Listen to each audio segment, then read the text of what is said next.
नीट नंतर आता TETचाही पेपर फुटला. पेपर फुटी प्रकरणी तिघांना घेतले ताब्यात. कोंडगाव पोलीस ठाण्यात गुन्हा दाखल. 28 जूनला होणारी परीक्षा रद्द. मध्ये ही आज सकाळी कारवाई करण्यात आलेली आहे. यामध्ये परिमंडळ 2चे DCP श्री पवन बनसोड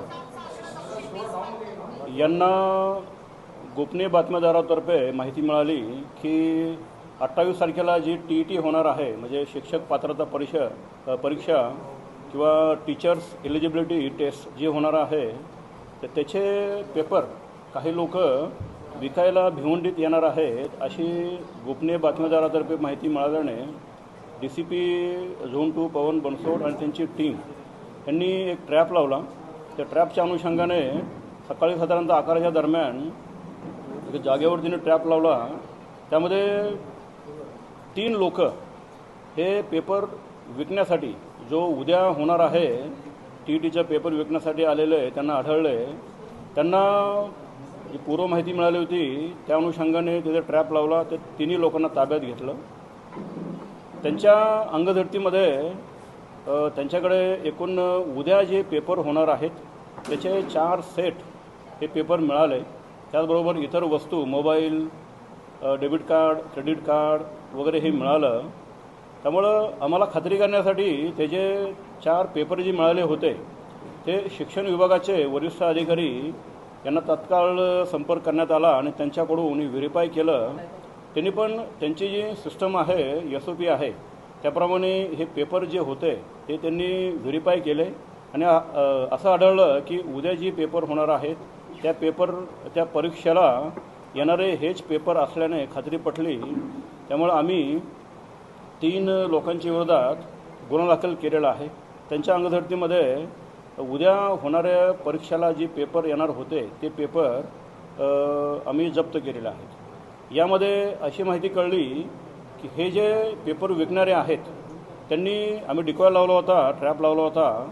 त्यामध्ये जवळजवळ 1.5 करोड रुपयेची त्यांची अपेक्षा होती आणि ॲडव्हान्समध्ये पण त्यांनी पैसे मागितले होते. तर ट्रॅपमध्ये सगळ्या गोष्टी आम्ही रेकॉर्डवर घेऊन त्यांच्यावर गुन्हा दाखल केलेला आहे. यामध्ये तपासाचं गांभीर्य बघता, प्रकरणाचं गांभीर्य बघता वरिष्ठांच्या आदेशाने यामध्ये एक विशेष तपास पथकाची निर्मिती केलेली आहे. त्यामध्ये तपास पथकाचे हेड म्हणून DCP श्री पवन बनसोड हे आहेत आणि त्यामध्ये या ठिकाणी 2 ACP आणि 9 PI, API आणि बाकी इतर एक 20 कर्मचारी अशी विशेष तपास पथक नेमलेलं आहे. वरिष्ठांच्या मार्गदर्शनानुसार हा तपास चालू आहे. पुढील तपासासाठी विविध ठिकाणी आमचे तपास पथक रवाना झालेले आहेत. यामध्ये सखोल तपास करण्यात येईल आणि जे निष्पन्न होतील, ज्यांचा सहभाग आढळेल त्यांच्यावर पुढील कायदेशीर कारवाई आम्ही करणार आहोत. हे पेपर फक्त भिवंडी किंवा ठाण्यामध्येच विकले गेलेत का बाहेर ऑलरेडी विकून तिकडे आले? आता ह्याच्यामध्ये प्रथमदृष्ट्या आज सकाळी हे झालेलं आहे, शक्यता नाकारता येत नाही आहे. इतर ठिकाणी पण विकल्याची काही माहिती आम्हाला मिळालेली आहे. त्यामुळे मेन आरोपी पकडल्यानंतर या बऱ्याचशा गोष्टीचा खुलासा होईल. त्यामुळे तपासामध्ये आम्ही सर्व शक्यता गृहीत धरून हा तपास चालू केलेला आहे. यामध्ये कोण इन्व्हॉल्व असेल, कुठे विक्री केली असेल, या सर्व अनुषंगाने आमचा तपास चालू आहे. मुख्य आरोपी अजूनही फरार आहे? मुख्य आरोपी फरार आहे. काय आहे तिघांची नावं आहेत? तिघांची नावं काय आहेत? कुठून आलेले आहेत? कुठल्या राज्यातले आहेत? अच्छा, हे जे आहेत हे सध्या आमच्या ताब्यात 3 लोक आहेत.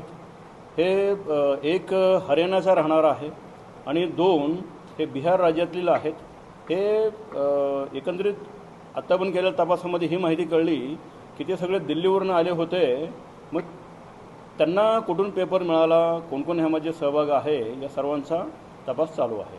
पेपर त्यांनी ऑलरेडी विकला होता का विकायला आले होते? म्हणजे कोणाच्या हातात पडला होता? आजचा आमचा जो जी ट्रॅप लावलेला आहे त्यामध्ये ते विकायला आलेले होते असं कळलेलं आहे.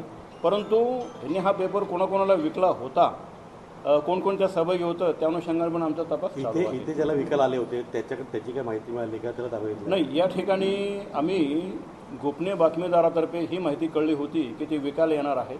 त्यामुळे त्या अनुषंगाने आम्ही ट्रॅप लावला होता आणि त्या ट्रॅपमध्ये त्यांना ताब्यात घेतलेलं. कोणाला विकायला आले ते माहीत पडले का? कोणाला विकायला आले? कुठली नाही, संस्था आहे काय? त्याच्यामध्ये एकूण 1.5 करोड रुपये त्यांची अपेक्षा होती, तेवढी मागणी केली होती. त्यानंतर त्यांच्या सिस्टमप्रमाणे ते त्यांचे जे काय विकत घेणारे आहेत त्यांना विकणार आणि नंतर ते खाली जे कॅन्डिडेट आहेत, शिक्षक कॅन्डिडेट आहेत, त्यांना विविध रकमामध्ये पेपर देऊन ते विकणार होते. हे कोणाला विकणार होते? दादा दादा एक मिनिट मराठीमध्ये लाईव्ह चालू सॉरी प्लीज साहेब, हे पेपर ज्याला विकायला येणार होते ते कुठल्या विद्यार्थ्याला विकणार होते? कुठली शैक्षणिक संस्था होती, क्लासेस होते, काय होतं? काहीतरी घेऊन लागले असेल. सध्या अशी कुठली माहिती प्राथमिकदृष्ट्या समोर आलेली नाही आहे, परंतु याच्यामध्ये आम्ही सर्व शक्यता गृहीत धरलेली आहे. याच्यामध्ये जे काही त्यांचे प्रॉस्पेक्टिव्ह बायर्स असतील किंवा इतर जे कोचिंग सेंटर्स असतील, हे सर्व शक्यता तपासामध्ये आम्ही गृहीत धरलेली आहे. यामध्ये भिवंडीतील काही शिक्षकांचा सहभाग असला नाही, असं कुठलं आतापर्यंत आढळलं नाही आहे. हे जे पेपर पेपर कुठून होते, मिळाला? हे पेपर जे होते हे दिल्लीवरनं लोक घेऊन निघाले होते. हे फक्त भिवंडीपुरते मर्यादित नाहीत. यामध्ये शिक्षण विभागाची जी पद्धत आहे त्याप्रमाणे पूर्ण राज्यासाठी SOP तयार करून ते पेपर सेट करतात. त्यामधील हे पेपर त्यांनी दिल्लीवरनं आणलेले होते. नाही, यामध्ये आत्तापर्यंत केलेला प्राथमिक तपास आहे. आता फक्त FIR दाखल झालेला आहे, पंचनामा केलेला आहे. यामध्ये ज्यांचा सहभाग असेल त्या सर्व तपासामध्ये या सर्व गोष्टी काही दिवसांनी तुम्हाला सांगू. आता सध्या सर्व शक्यता मात्र आम्ही गृहीत धरलेल्या आहे. आरोपींची नावं? आरोपी नाव देतो आम्ही तुम्हाला. बरं, हे यांचं बॅकग्राऊंड काय? म्हणजे शिक्षक किती शिक्षित आहेत, काय आहेत? हे हे स्वतःच यांनी परीक्षा दिली आहे का? याच्यामधील एक आरोपी जो आहे तो यापूर्वी केंद्रीय विद्यालयामध्ये सर्व्हिस लावण्यासाठी दुसऱ्या एका आरोपीला त्यांनी पैसे दिल्याचं कळलेलं होतं. त्यानंतर इतर पण आरोपी हे जे आहेत यापूर्वी एक वेळा परीक्षा दिलेली आहे, ते नापास झाले होते.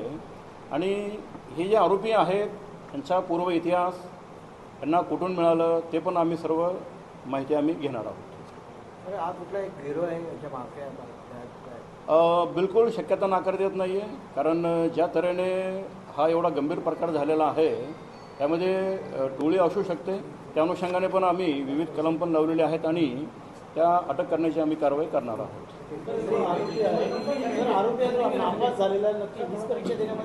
नाही, दुसरी केंद्रीय विद्यालयामध्ये.